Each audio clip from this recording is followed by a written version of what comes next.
Welcome back, fellow gamers. I want to talk to you today about Frontier. So Frontier is a new MTG format, isn't sanctioned yet, but is getting a lot of traction. And if you follow any other MTG channels in the last little while, you've probably heard about it. If you haven't, Frontier is essentially a new type of modern where it takes M15 forward and is a non-rotating format. You can play with any cards from M15 all the way up to Kaladesh and continually adding to the card pool.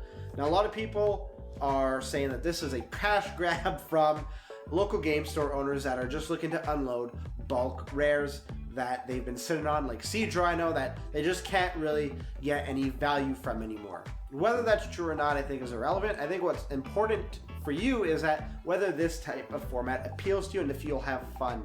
The main thing for me looking at this format that I find interesting is definitely the fact that you have a smaller card pool that's not rotating, that is an easy level of entry for you.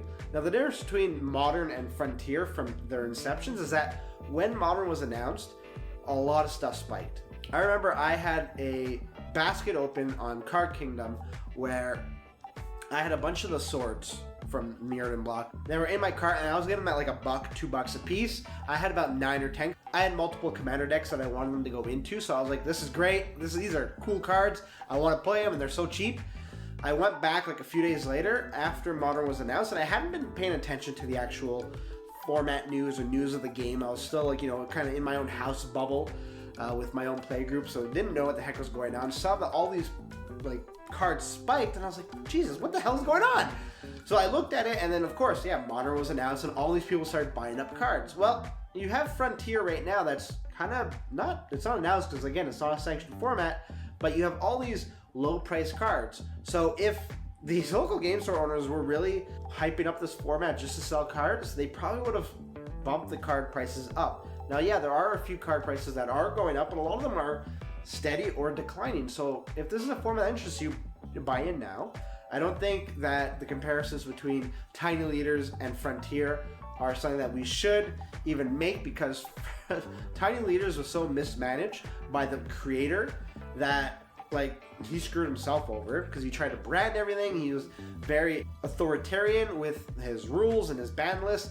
There wasn't really that type of foresight management that factored into a lot of the decisions that went into Tiny Leaders. Not only that, when you're only limiting your cards to 3 mana cost or less, it really limits the card pool and does create a solved format fairly quickly. Now, people are saying the same thing about Frontier, how there's a small card pool and how the format will be solved. Well, the difference is that we're going to be continuously getting new cards put into the format at a more accelerated pace than it would be if it was just the 3 mana cost or less cards from a new set, like where we're talking maybe a dozen cards. We're going to have 100 and some odd cards, maybe sometimes even 200 or 300 cards at a time entering the format. And I do feel that this format will not be solved because people will be playing it longer for a greater duration of time with more and more cards going into the format. We'll always have that continuous flow and ebb into the game. Not only that, the power level of the cards from M15 to present are pretty much the same. So we're not going to have a bunch of older cards that dominate the format and don't allow new cards to come in and shake things up. I think we're going to see a format where new things will be the flavor of the month more regularly and then develop from a flavor of the month to a staple in the format until it's unseated by a new card or a new deck type, archetype that just breaks into the format. I do find that is an interesting format. I'm kind of keep my eyes on it. Again, I'm an EDH player at heart. I like sealed. Those are pretty much where I draw the lines. Draft sometimes if it's on MTGO. More than that though, I'm not really a let's bust everything out, get the game over in 4 turns or less, and then have fun doing that. I like long games, so I don't see myself investing in the format in terms of just getting the cards to play. I'll definitely play other people's decks if they want to play with me.